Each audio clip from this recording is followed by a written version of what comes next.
കേരളത്തിൽ എല്ലാ കവലകളിൽ നിന്നുകൊണ്ട് ഞാൻ പ്രസംഗിക്കും.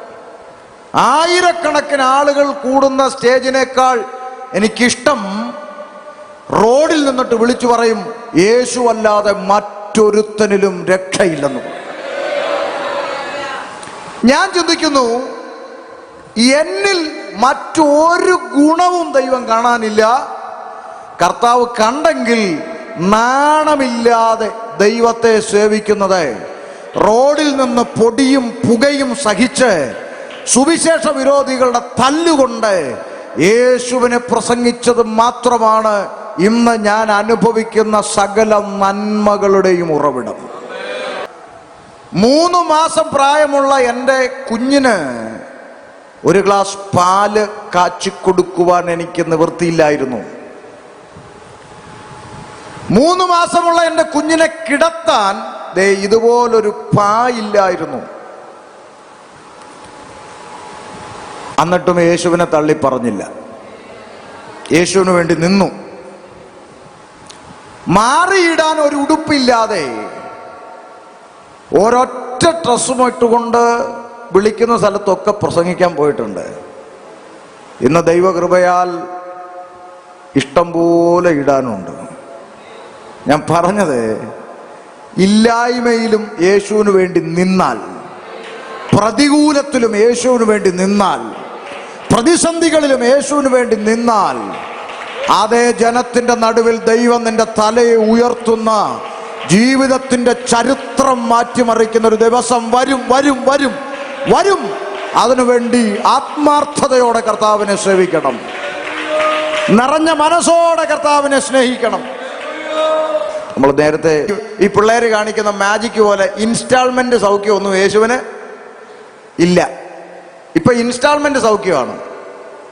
ബ്രദർ സൗഖ്യമായിട്ടുണ്ട്, ബ്രദർ വിശ്വസിച്ചോളൂ, ഗ്രാജുവലി ശരിയായിക്കോളും. അങ്ങനെ പറഞ്ഞു വിടുന്ന പരിപാടി യേശുവിന് ഇല്ലായിരുന്നു, ശിഷ്യന്മാർക്കും ഇല്ലായിരുന്നു. നിങ്ങൾ ആരെങ്കിലും കണ്ടിട്ടുണ്ടോ യേശു ഒരുത്തനോട് സുഖമായിട്ടുണ്ട്, കുറച്ചു ദിവസം കഴിയുമ്പോൾ അങ്ങ് ശരിയായിക്കോളും അങ്ങനെ പറഞ്ഞോ? കർത്താവ് ആരെങ്കിലും സൗഖ്യമാക്കിയിട്ടുണ്ടെങ്കിൽ അത്ഭുതകരമായ സൗഖ്യം അവിടെ വെളിപ്പെട്ടിട്ടുണ്ട്. ഇനി ഒരു കാര്യം കൂടെ ചേർത്ത് പറയാം, കർത്താവ് സൗഖ്യമാക്കിയവരാരും ഒന്നുകൂടെ എന്ന് പറഞ്ഞു വന്നിട്ടില്ല. ഉണ്ടോ?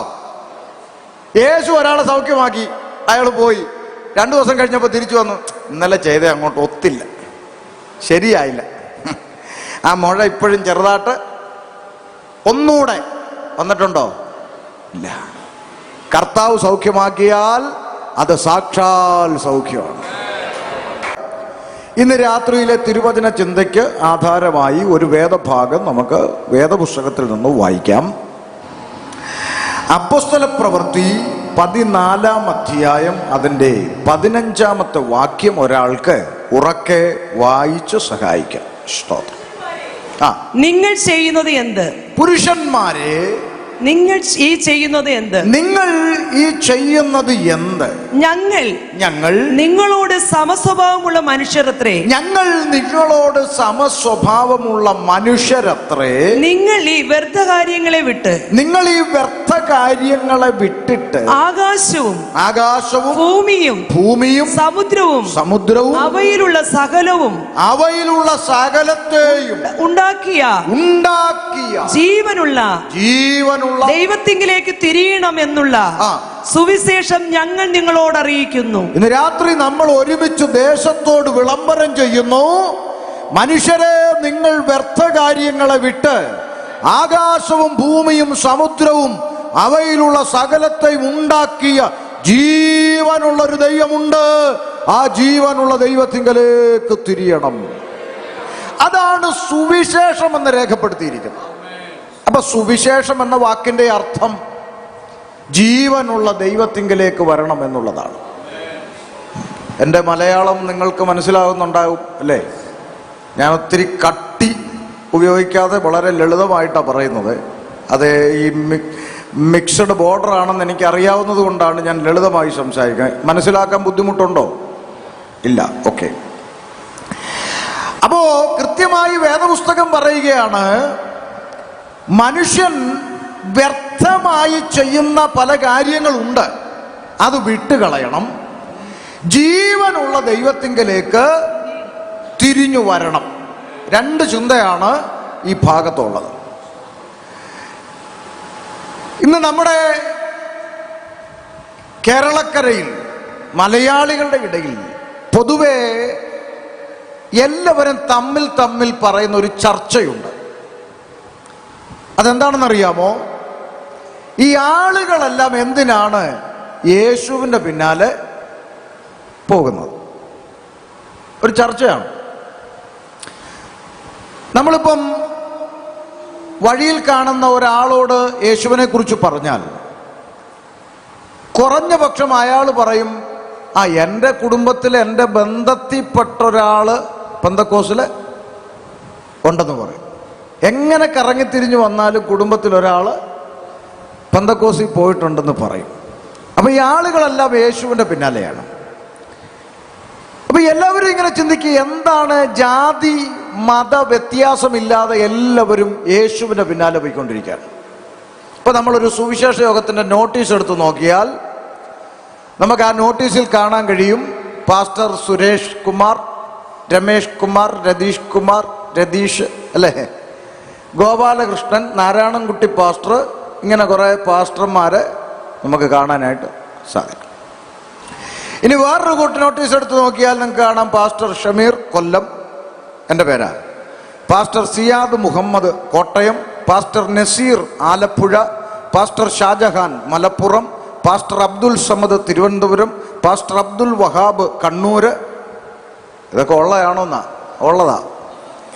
സിസ്റ്റർ റംല തോമസ്, ജമീല ബീവി, സൗദ ബീവി, അങ്ങനെ ഞാൻ പറയാൻ തുടങ്ങിയാൽ സമയം കുറച്ച് വേണ്ടി വരും. ഇഷ്ടംപോലെ ആളുകൾ ഇപ്പോൾ യേശുവിൻ്റെ പിന്നാലെ ഇറങ്ങിക്കൊണ്ടിരിക്കുക. മനസ്സിലാകുന്നുണ്ടോ? സ്വതന്ത്രപണ്ട് ഞാൻ 20 വർഷങ്ങൾക്ക് മുമ്പാണ് ഞാൻ വിശ്വാസത്തിൽ വരുന്നത്. അന്നൊക്കെ ഇതുപോലെ ഇത്ര ആളുകളൊന്നും ഇല്ല. അന്നൊക്കെ നമ്മൾ ഇങ്ങനെ അന്വേഷിച്ച് നടക്കും, ആരെങ്കിലും ഇങ്ങനെ വിശ്വാസത്തിൽ വന്നവരുണ്ടോ എന്നൊക്കെ തപ്പി നടക്കുമ്പം അവിടെ ഇവിടെയൊക്കെ ഓരോ 1-2 എണ്ണത്തിനെയൊക്കെ കണ്ടു കിട്ടിയായിരുന്നു. ഇപ്പം അങ്ങനല്ല, ഇഷ്ടംപോലെ ഇറങ്ങിക്കൊണ്ടിരിക്കുക യേശുവിൻ്റെ പിന്നാലെ. സത്യം അറിഞ്ഞാൽ ആർക്കും നിഷേധിക്കാൻ പറ്റത്തില്ലല്ലോ, അല്ലേ? ഒരു കുഞ്ഞ് വളർന്ന് 20 വയസ്സാവുമ്പോൾ ആ കുഞ്ഞിനോട് അമ്മ പറയുകയാണ്, മോനെ ഞാനൊരു സത്യം പറയാം. എന്നാ അമ്മേ? ദേ ഈ ഇരിക്കുന്ന ചാക്കോച്ചൻ നിൻ്റെ അപ്പനല്ല, പിന്നെ ആരാ? അപ്പുറത്തെ വീട്ടിലെ തോമാച്ചനാ നിൻ്റെ അപ്പൻ എന്ന് പറഞ്ഞാൽ, ഇനി 20 വയസ്സായാലും 50 വയസ്സായാലും സത്യം അതാണെന്ന് അറിഞ്ഞാൽ കൊച്ചപ്പനെ തിരക്കി പോവില്ലേ? അതുപോലെ തന്നെയാണ് സത്യദൈവം ഉണ്ട് എന്ന് തിരിച്ചറിഞ്ഞാൽ നമ്മൾ അതുവരെ വിശ്വസിച്ചിരുന്നത് എന്തു തന്നെയായാലും ജീവനുള്ളൊരു ദൈവം ഉണ്ടെങ്കിൽ നമ്മൾ ജീവനുള്ള ദൈവത്തിലേക്ക് തിരിയും. സ്തോത്രം. എന്തുകൊണ്ടാണ് യേശുവിൻ്റെ പിന്നാലെ ആളുകൾ പോകുന്നതെന്നാണ്. അപ്പം ഞാൻ ഈ കുറേ കുഞ്ഞുങ്ങളൊക്കെ ഇരിക്കുന്നതുകൊണ്ട് അല്പം കൂടി ചില കാര്യങ്ങൾ പറയേണ്ടതുണ്ട്. കാരണം ഈ കാലഘട്ടം വളരെ അപകടം പിടിച്ചൊരു കാലഘട്ടമാണ്. കുഞ്ഞുങ്ങളെ വിശ്വാസത്തിൽ നിന്ന് തെറ്റിച്ചു കളയുന്നൊരു കാലഘട്ടമാണ്. ഒത്തിരി ക്യാമ്പസുകളിലും സ്കൂളുകളിലും ഒക്കെ ഒത്തിരി ആളുകൾ പ്രത്യേകിച്ച് ഇതിനു വേണ്ടി മെനക്കെട്ട് ഇറങ്ങിയിട്ടുണ്ട്, നമ്മുടെ പിള്ളേരെയൊക്കെ തെറ്റിച്ചുകൊണ്ട് പോകാൻ. അതുകൊണ്ട് വളരെ കെയർഫുൾ ആയിരിക്കണം. ആവശ്യമില്ലാത്ത ഫ്രണ്ട്ഷിപ്പുകളൊന്നും വെക്കരുത്. ഇപ്പം നിങ്ങൾ ചോദിക്കുന്ന നാട്ടിൽ കാണുന്ന ഈ വാർത്തയൊക്കെ പറയുന്ന സത്യമാണോ? സത്യമാണ്. നമ്മുടെ കുഞ്ഞുങ്ങളെയൊക്കെ അങ്ങനെ കൊണ്ടുപോകാനുള്ള പദ്ധതികളും പലവിധ പരിപാടികളും ഇവിടെ നടക്കുന്നുണ്ട്. അതുകൊണ്ട് വളരെ ശ്രദ്ധിക്കണം. അപ്പം ആളുകൾ വന്നിട്ട് ചോദിക്കും, നമ്മളെ കൊടുക്കാൻ ദൈവം ഉണ്ടോ? ചുമ്മാ ദൈവമൊന്നുമില്ല, ഇതൊക്കെ ചുമ്മാ പറയുന്നതാണ്. നിങ്ങൾ ഈ ജനിച്ചപ്പം തൊട്ട് നിങ്ങളുടെ വീട്ടുകാർ പള്ളിയിൽ പോകാൻ തുടങ്ങിക്കൊണ്ട് നിങ്ങൾ പോയതാണ്, അല്ലാതെ ദൈവമൊന്നുമില്ല. ഇപ്പോഴത്തെ പിള്ളേർ പറയുന്നത് ഡിങ്കനാണ് ദൈവം എന്നാണ്. ഡിങ്കൻ നിങ്ങൾക്ക് പരിചയം കാണത്തില്ല. കേരളത്തിലെ ഒരു കാർട്ടൂൺ കഥാപാത്രമാണ് ഡിങ്കൻ. ഒരു ചുണ്ടലി എലി. ആ എലി പുറത്തുകൂടെയാണ് ബർമുട ഇട്ടിരിക്കുന്നത്, നിക്കറ്. അങ്ങനെയുള്ള ഒരു എലിയുണ്ട്. ആ എലിയാണ് ഇപ്പം ദൈവം എന്ന് പറയുന്ന ഒരു തലമുറ സോഷ്യൽ മീഡിയയിലൊക്കെ ഇങ്ങനെ ഇറങ്ങിയേക്കുകയാണ്. എന്ന് പറഞ്ഞാൽ ദൈവഭയമില്ലാത്ത ആളുകളുടെ നടുവിലായിരുന്നു നമ്മൾ ജീവിക്കുന്നതെന്നാണ് ഞാൻ പറഞ്ഞത്. അപ്പം അതുകൊണ്ട് യാഥാർത്ഥ്യം മനസ്സിലാക്കി വേണം നമ്മൾ ദൈവത്തെ ആരാധിക്കാൻ. ഇനി ഞാൻ ഒന്നുകൂടെ പറയാം. ആരാധിക്കുക എന്ന് പറഞ്ഞാൽ നമ്മുടെ ചിന്ത പള്ളിക്കകത്ത് വന്ന് 2 പാട്ടുപാടി ആ പാട്ടിൻ്റെ അവസാനം 4 അന്യഭാഷയും കൂടെ പറഞ്ഞ് ഒന്നുകൂടെ കൈയടിച്ചങ്ങോട്ട് കൊഴുപ്പിക്കുന്നതാണ് ദൈവത്തിന് ഇഷ്ടമുള്ള ആരാധന എന്നൊക്കെ ഒരു ചിന്ത നമുക്കുണ്ട്. അത്തരം ചിന്തകളിലൊന്നും ഒരു കാര്യമില്ല. ദൈവത്തെ ആരാധിക്കുമ്പോൾ പൂർണ്ണ ശക്തിയോടെ പൂർണ്ണ മനസ്സോടെ കൈയടിച്ചും നൃത്തം ചെയ്തും തന്നെ ആരാധിക്കണം. അത് വേണ്ടെന്നല്ല ഞാൻ പറഞ്ഞു. പക്ഷെ ദൈവത്തിന് പ്രസാദമുള്ള ആരാധന ആലയത്തിൽ വന്നു കഴിഞ്ഞിട്ടല്ല. ഞാൻ പറഞ്ഞു മനസ്സിലായോ? ആലയത്തിൽ വന്നു കഴിഞ്ഞിട്ടല്ല. നാം ആലയത്തിലേക്ക് പോകാൻ വീട്ടിൽ നിന്ന് ഇറങ്ങുമ്പോൾ നമ്മുടെ മനോഭാവം എന്താണെന്നാണ് ദൈവം നോക്കുന്നത്. പിടികിടിയോ? സങ്കീർത്തനകാരൻ പറയുന്നു, നമുക്ക് യഹോവയുടെ ആലയത്തിലേക്ക് പോകാം എന്ന് പറഞ്ഞപ്പോൾ ഞാൻ തലചൊറിഞ്ഞു എന്നാണോ? ആണോ? ഞങ്ങൾ അത്യന്തം സന്തോഷിച്ചു. പിടികിട്ടിയോ? അപ്പൊ ഞായറാഴ്ച രാവിലെ അമ്മ വന്ന്, ഇടി ഞായറാഴ്ച വന്ന് അങ്ങോട്ട് എഴുന്നേക്കും, ആരാധനയ്ക്ക് പോണ്ടെന്ന് പറഞ്ഞു. ഉറങ്ങാനും സമ്മതിക്കത്തില്ല. എന്തോ ചെയ്യാനെന്നും പറഞ്ഞു ഇങ്ങനെ ഒരു ഇഷ്ടക്കേടോടുകൂടി. എന്നാൽ പാസ്റ്റർ വഴക്കു പറയുമല്ലോ എന്നോർത്ത് അങ്ങനെയൊക്കെ ഇങ്ങോട്ട് വന്ന് ആരാധനയ്ക്ക് വന്നിട്ട് പാട്ട് കേൾക്കുന്ന ഉടനെ ഇങ്ങനെ അടിച്ചാൽ അത് ദൈവത്തിന് പ്രസാദമുള്ള ആരാധനയല്ല.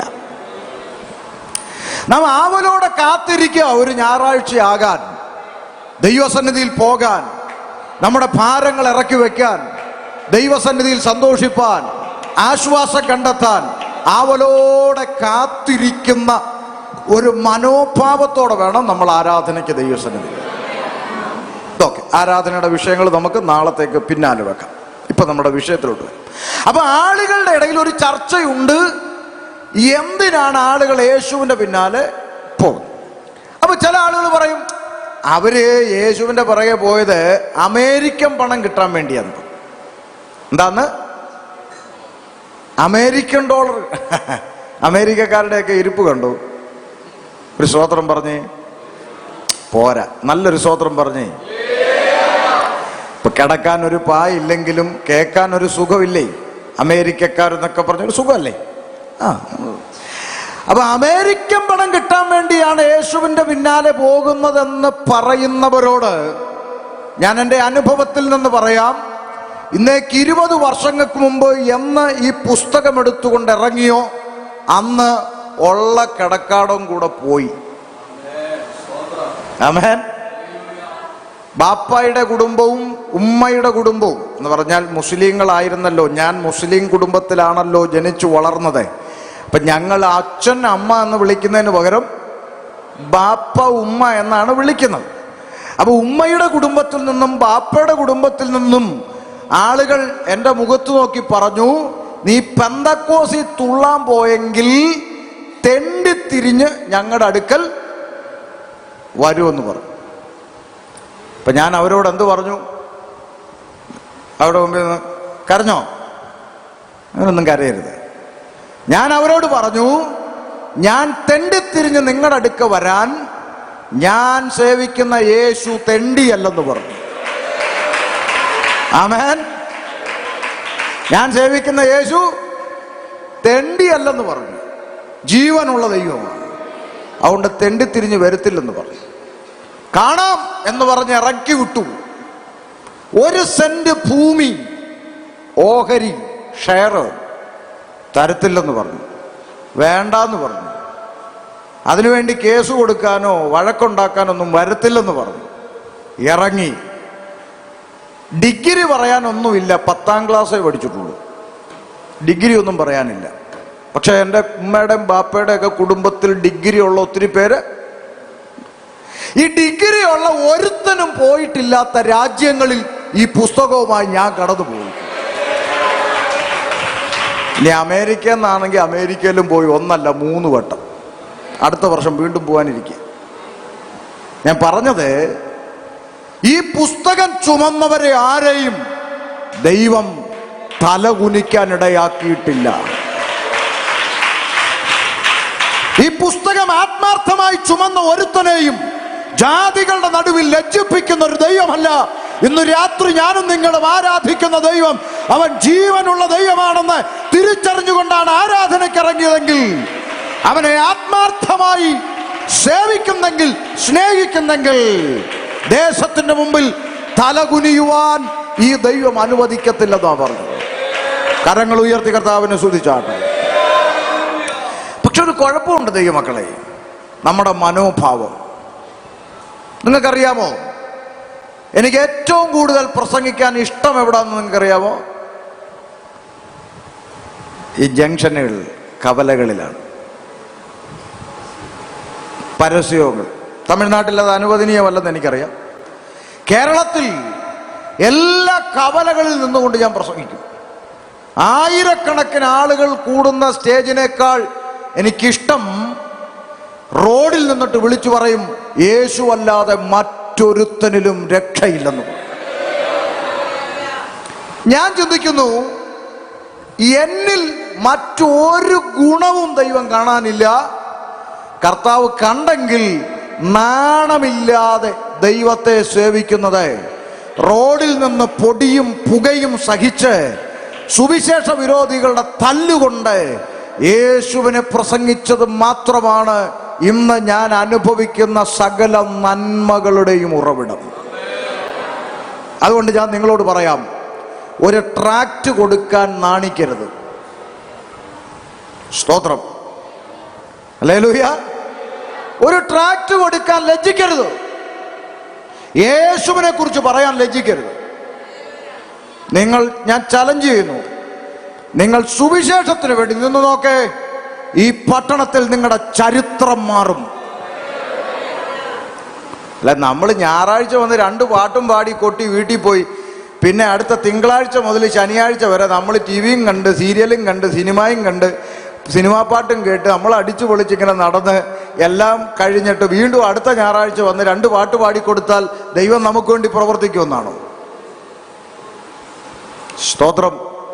നമ്മുടെ ജീവിതത്തിൻ്റെ നല്ലൊരു പങ്കും നമ്മൾ കർത്താവിന് വേണ്ടി നീക്കിവെച്ചാൽ ദൈവം നമുക്ക് വേണ്ടി അത്ഭുതം ചെയ്യുവാനിടയായിട്ട്.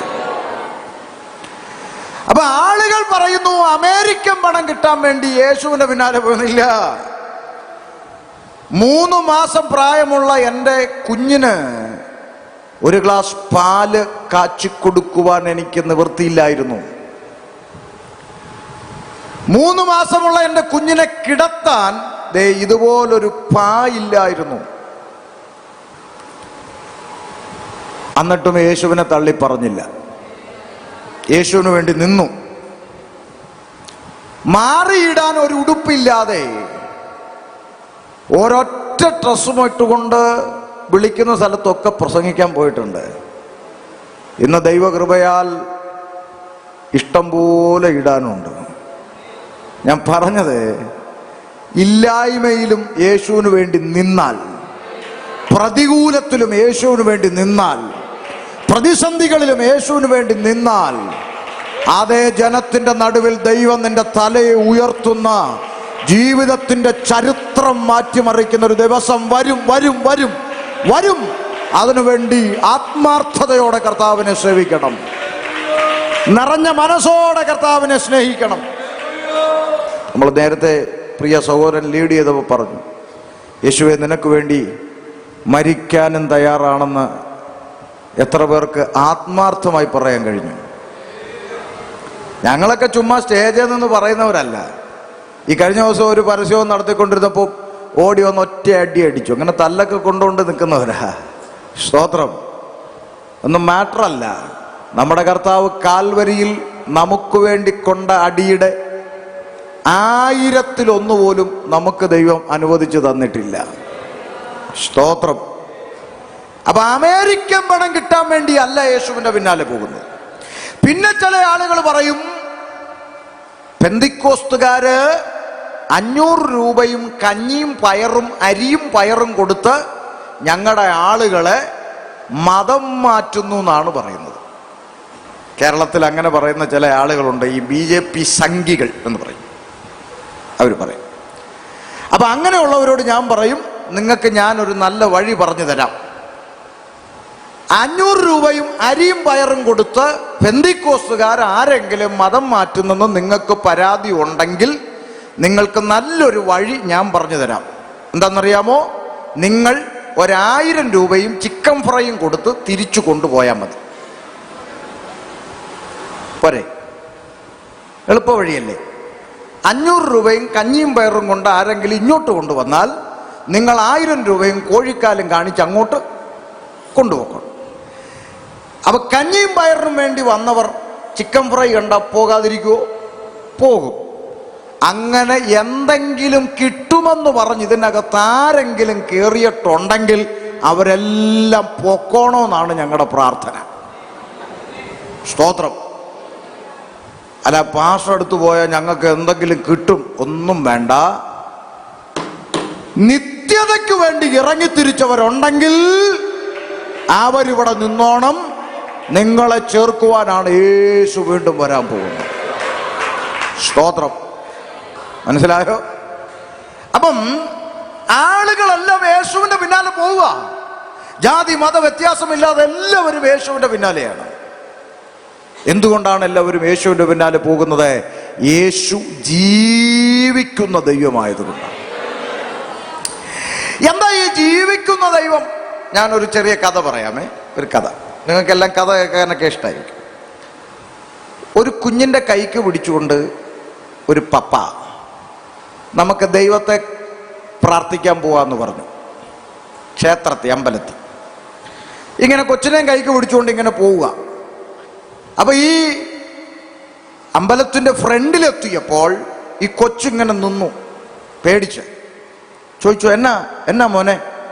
എന്നിട്ട് ഇതിന്റെ 2 വാതിലിലും 2 സിംഹത്തിന്റെ പടം ഇങ്ങനെ വെച്ചിട്ടുണ്ട്. ഒരു രൂപം, പ്രതിമ ഇങ്ങനെ വെച്ചിട്ടുണ്ട്. ഇത് കണ്ടിട്ട് കൊച്ചിങ്ങനെ പേടിച്ച് നിൽക്കുക. പപ്പ ചോദിച്ചു, എന്നാ പേടിച്ചെന്ന് ചോദിച്ചു. സിംഹം. കൊച്ചു പറഞ്ഞു, സിംഹം. ഉടനെ പപ്പ പറഞ്ഞു, അയ്യോ, അത് വെറും പ്രതിമയാ, അത് നിന്നെ ഒന്നും ചെയ്യില്ലെന്ന് പറഞ്ഞു. എന്നാ പപ്പ? അനങ്ങത്തില്ല, വെറുതെ ഇരിക്കത്തുള്ളൂ എന്ന് പറഞ്ഞു. അന്നേരം കൊച്ചു പറയാ, അങ്ങനെയാണ് ഇതിന്റെ അകത്തിരിക്കുന്നതും അനങ്ങത്തില്ലല്ലോ. പ്രൈസലോ. അതും വെറുതെ ഇരിക്കല്ലേ, പിന്നെന്തിനാ നമ്മൾ അനങ്ങാത്തതിൻ്റെ അടുത്ത് പോയി പ്രാർത്ഥിക്കുന്നതെന്ന്? അപ്പൊ ജീവനുള്ള ദൈവം, മനസ്സിലായോ പറഞ്ഞേ? സന്തോഷം പോരാ. ഇവർക്ക് പേടിയുണ്ടോ? ഞാൻ വേണേ നാളെ ചാവും, എനിക്ക് പേടിയൊന്നുമില്ല. പ്രൈസലോ. അപ്പൊ ജീവനുള്ള ദൈവം, ജീവനുള്ള ദൈവത്തിങ്കലേക്ക് തിരിയണം.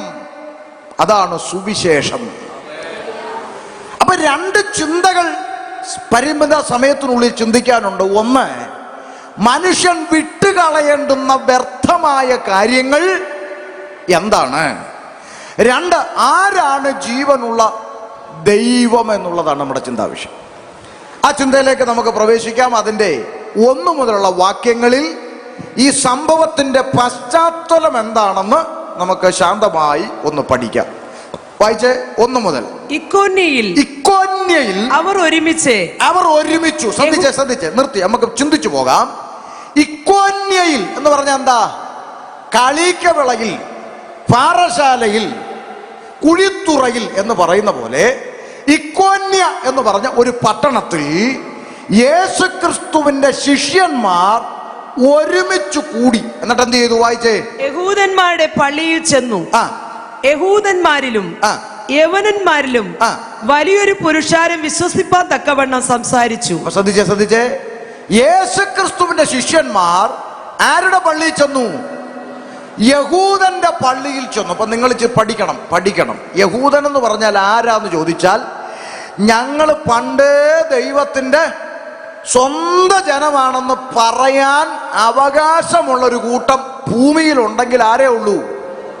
യഹൂദന്മാരെ ഉള്ളൂ. അവരാണ് ദൈവത്തിന്റെ ജനം എന്ന് ദൈവം തന്നെ സാക്ഷ്യപ്പെടുത്തിയത്. എൻ്റെ ജനം, ആമേൻ, നിങ്ങൾ എൻ്റെ ജനം, ഞാൻ നിങ്ങളുടെ ദൈവമെന്ന് പഴയ നിയമത്തിലെ യഹോവയായ ദൈവം ഡിക്ലെയർ ചെയ്ത ഒരു കൂട്ടം ജനമാണ് ആര്? യഹൂദന്മാർ. ഇപ്പൊ ദൈവം ഭൂമിയിലേക്ക് കുനിഞ്ഞു നോക്കിയാൽ ഭൂമിയിൽ 3 കൂട്ടം ആളുകളാണ് ഇന്നുള്ളത്. ദൈവം നോക്കിയാൽ, നമ്മൾ നോക്കിയാൽ ഒത്തിരി പേരുണ്ട്. ഹിന്ദു ഉണ്ട്, മുസ്ലിം ഉണ്ട്, ക്രിസ്ത്യാനിയുണ്ട്. ഹിന്ദുവിൽ തന്നെ നായരുണ്ട്, പിള്ളയുണ്ട്, താഴ്ന്നയുണ്ട്, ഒരാൾ. ക്രിസ്ത്യാനിയിൽ തന്നെ കത്തോലിക്കുണ്ട്, യാക്കോബുണ്ട്, മർത്തോമയുണ്ട്, CSI ഉണ്ട്, സാൽവേഷനുണ്ട്, പെന്തക്കോസുണ്ട്, ബ്രദറിനുണ്ട്, അങ്ങനെ കുറേ ഉണ്ട്. പിന്നെ മുസ്ലിങ്ങളിലുമുണ്ട് സുന്നി, ഷിയ, ജമാഅത്ത് ഇസ്ലാമി, അങ്ങനെ പലവിധമാകുന്ന സംഭവങ്ങളുണ്ട്. അപ്പം ദൈവം ഭൂമിയിലേക്ക് കുനിഞ്ഞു നോക്കിയാൽ 3 കൂട്ടം ആളുകളെ ഇവിടെ ഉള്ളൂ. അതിലൊന്നാണ് ഇപ്പൊ പറഞ്ഞത്. ആര്? ഉറക്കെ പറഞ്ഞേ. യഹൂദന്മാര്. 2, യഹൂദനല്ലാത്ത സകലരെയും ബൈബിൾ വിളിച്ചിരിക്കുന്ന ഒറ്റ പേരാ. എന്താ? ജാതികൾ എന്നാണ്. ജാതികൾ. 3-മത്തൊരു കൂട്ടമുണ്ട്. ശ്രദ്ധിച്ചേ. 1 യഹൂദൻ, 2 ജാതി. 3-മത്തൊരു കൂട്ടമുണ്ട്. അതാരെന്നറിയാമോ? ഈ യഹൂദരിൽ നിന്നും ജാതികളിൽ നിന്നും യേശു ക്രിസ്തുവിനെ രക്ഷിതാവും ദൈവവുമായി സ്വീകരിച്ച 3-മത്തെ കൂട്ടമാണ് ദൈവമക്കൾ. ഹല്ലേലൂയ. അപ്പൊ നമുക്ക് ഈ പള്ളിയിൽ ഇന്ന് ഏതൊക്കെ ടൈപ്പ് ആളുകളുണ്ടോ എന്ന് നോക്കാം. ശരി. യഹൂദൻ, എൻ്റെ പപ്പ യഹൂദനാണെന്നുള്ളവരുണ്ടെങ്കിൽ കൈ ഉയർത്തിപ്പിടിച്ച്. എൻ്റെ പപ്പ യഹൂദൻ. ആരുമില്ല. പപ്പയുടെ പപ്പ യഹൂദൻ ഇല്ല. മുത്തച്ഛൻ യഹൂദൻ ഇല്ല. മുതുമുത്തച്ഛൻ യഹൂദൻ ഇല്ലല്ലോ. അപ്പൊ ഇനി ആരും കോളർ പിടിച്ച്, ഞങ്ങളൊക്കെ പണ്ട് പിന്നെ മറ്റേ മുളമൂട്ടില് കല്ലുമൂട്ടില് കുടുംബത്തിൽ നിന്ന് ഇറങ്ങിയ ക്രിസ്ത്യാനി. ഒരു മൂട്ടിലും ഇല്ല. യഹൂദൻ അല്ലെങ്കിൽ പിന്നാരാ? ജാതികൾ. മനസ്സിലാവുന്നുണ്ടോ? ഇനി 3-മത്തൊരു കൂട്ടം ഉണ്ടല്ലോ. രക്ഷിക്കപ്പെട്ട് സ്നാനപ്പെട്ട് യേശു ക്രിസ്തുവിന് വേണ്ടി വേർപെട്ട് ജീവിക്കുന്ന ദൈവമക്കൾ. അപ്പൊ ഈ പള്ളിക്കകത്ത് യഹൂദൻ ഇല്ലെന്ന് തെളിഞ്ഞു. അങ്ങനെയാണ് 2 കൂട്ടരെ ഇതിൻ്റെ അകത്തുള്ളൂ. ഒന്നുകിൽ ജാതികൾ, അല്ലെങ്കിൽ ദൈവമക്കൾ. ഇതിൽ ആരെ കൊണ്ടുപോകാനാ യേശു വരുന്നത്? അപ്പം ബാക്കിയുള്ളവരുടെ കാര്യത്തിൽ തീരുമാനമായല്ലോ. സന്തോഷം. ഇത്രേ ഉള്ളു കാര്യം. നീ ദൈവമക്കളായിട്ടില്ലെങ്കിൽ നിന്റെ കാര്യം പോക്ക. സ്തോത്രം. അപ്പൊ യഹൂദന്റെ പള്ളിയിൽ ചെന്നു. എന്നിട്ട് അവരെല്ലാം കൂടി ക്രൂശിച്ചു കൊന്നുകളഞ്ഞ യേശു ക്രിസ്തുവിനെ പ്രസംഗിച്ചു. അതാണ് പരിശുദ്ധാത്മാവ് അകത്തുള്ള അഭിഷിക്തന്മാരുടെ ധൈര്യം. അവന്റെ പള്ളിയിൽ കയറിയിട്ട് പറഞ്ഞു, നീ എല്ലാം കൂടെ ക്രൂശിച്ചു വന്ന യേശു അവനാണ് മശിഹ. അവന്റെ പള്ളിയിൽ കയറിയാ പറഞ്ഞേ. അതാ പരിശുദ്ധാത്മാവ്, ധൈര്യത്തിന്റെ ആത്മാവാണ്. മനസ്സിലായോ? ഉടനെ എന്ത് സംഭവിച്ചു? വായിച്ചേ. വിശ്വസിക്കാത്ത യഹൂദന്മാരോ ജാതികളുടെ മനസ്സ് സഹോദരന്മാരുടെ നേരെ ഇളക്കി വഷളാക്കി. കണ്ടോ? അപ്പൊ അവിടെ തന്നെ ഉണ്ട് ജാതികളെ കുറിച്ച്. വിശ്വസിക്കാത്ത പള്ളിക്കാര് ജാതികളുടെ മനസ്സ് അവരെയും കൂടെ കൂട്ടുപിടിച്ചിട്ട് ദൈവദാസന്മാരുടെ നേരെ വഴക്കുണ്ടാക്കാൻ ശ്രമിച്ചു. നമ്മുടെ മലയാളിയുടെ ഒരു സ്വഭാവം അത് അല്ലേ? പണ്ട് ഞാൻ കോട്ടയം ജില്ലയിലെ ദേവലോകം എന്ന് പറഞ്ഞൊരു സ്ഥലമുണ്ട്. കോട്ടയം ജില്ലയിൽ അവിടെ അരമന എന്ന് പറയുന്ന ഒരു ഭാഗമുണ്ട്. ഇവിടുത്തെ തമിഴ്നാട്ടിലെ അരമനയല്ല, അവിടെ ദേവലോകം അരമന എന്ന് പറഞ്ഞാൽ ബിഷപ്പൊക്കെ താമസിക്കുന്ന അരമന. ആ ഭാഗത്ത് ഞാൻ കൺവെൻഷൻ പ്രസംഗിക്കാൻ പോയി. കേട്ടെ, 1-ാം ദിവസം പ്രസംഗം കഴിഞ്ഞ് 2-ാം ദിവസമാണ് ഞാൻ ചെന്നപ്പോൾ ഞാൻ ചോദിച്ചു, പാസ്റ്ററെ ഇവിടെ പുറത്തുള്ളവർ കേൾക്കാൻ രീതിയിൽ ശബ്ദമുണ്ടോ? എല്ലായിടത്തും ചോദിക്കും, ഇവിടെയും ചോദിച്ചു. അപ്പോൾ പറഞ്ഞു ഉണ്ട്. പുറത്തുള്ള 4 കോളാമ്പി ഞങ്ങൾ 4 ഭാഗത്തും വലിയ കോളാമ്പി വെച്ചിട്ടുണ്ടെന്ന് പറഞ്ഞു. ഇപ്പോഴെങ്ങും അല്ല, ഒരു 5-8 വർഷം മുമ്പുള്ള കാര്യമാണ് പറയുന്നത്. അപ്പം ഞാൻ പറഞ്ഞു സന്തോഷം. അപ്പോൾ പാസ്റ്റർ പറഞ്ഞു, പക്ഷെ ഒരെണ്ണം ഞങ്ങൾ ഇന്ന് എന്ത് ചെയ്തു? അഴിച്ചു. ഞാൻ ചോദിച്ചു, അതിനകത്തിന് അഴിച്ചേ? ഇന്നലത്തെ പ്രസംഗം കഴിഞ്ഞപ്പോൾ ഈ ഒരു കോളാമ്പി ഈ അരമന പള്ളിയുടെ നേരെയായിരുന്നേ.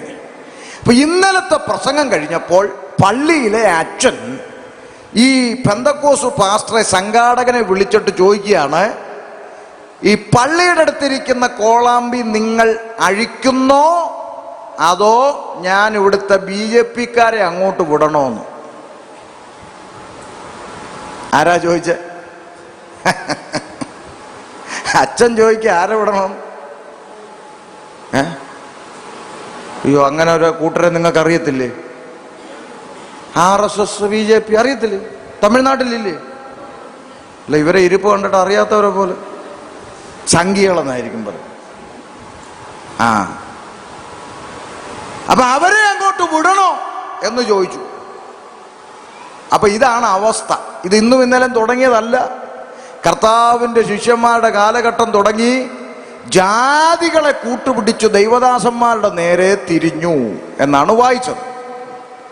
അപ്പോഴെന്ത് സംഭവിച്ചു? വായിച്ചേ. എന്നാൽ അവർ വളരെ കാലം അവിടെ പാർത്തു, കർത്താവിൽ ആശ്രയിച്ചു, പ്രാഗൽഭ്യത്തോടെ പ്രസംഗിച്ചു കൊണ്ടിരുന്നു. അതാണ് പരിശുദ്ധാത്മാവുള്ളവർ. അതാണ് പരിശുദ്ധാത്മാവുള്ളവർ.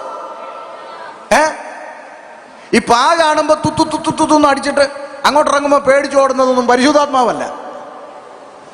അവരവിടെ വിഷയമുണ്ടാക്കിയപ്പോൾ അവർ അവിടെ വളരെ കാലം പാർത്തു, പ്രാഗൽഭ്യത്തോടെ സംസാരിച്ചു.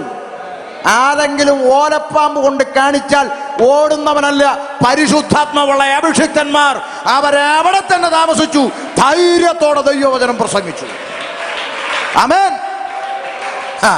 അതുകൊണ്ട് കേരളത്തിലാണ് ഞാൻ പറയും, വിളച്ചിലും വിളവെടുപ്പൊന്നും ഇങ്ങോട്ട്, അതൊക്കെ ഞാൻ പറയും. എനിക്ക് തമിഴിൽ പറയാൻ അറിയത്തില്ല, അതുകൊണ്ട് വിരട്ടലും വിളച്ചിലൊന്നും എടുക്കണ്ട. പരിശുദ്ധാത്മാവുള്ളവർ പ്രാഗൽഭ്യത്തോടെ ദൈവവചനം പ്രസംഗിക്കും. മനസ്സിലാവുന്നുണ്ടോ? ആമേൻ. അവർ വളരെ കാലം അവിടെ പാർത്തു, പ്രാഗൽഭ്യത്തോടെ ദൈവവചനം പ്രസംഗിച്ചു.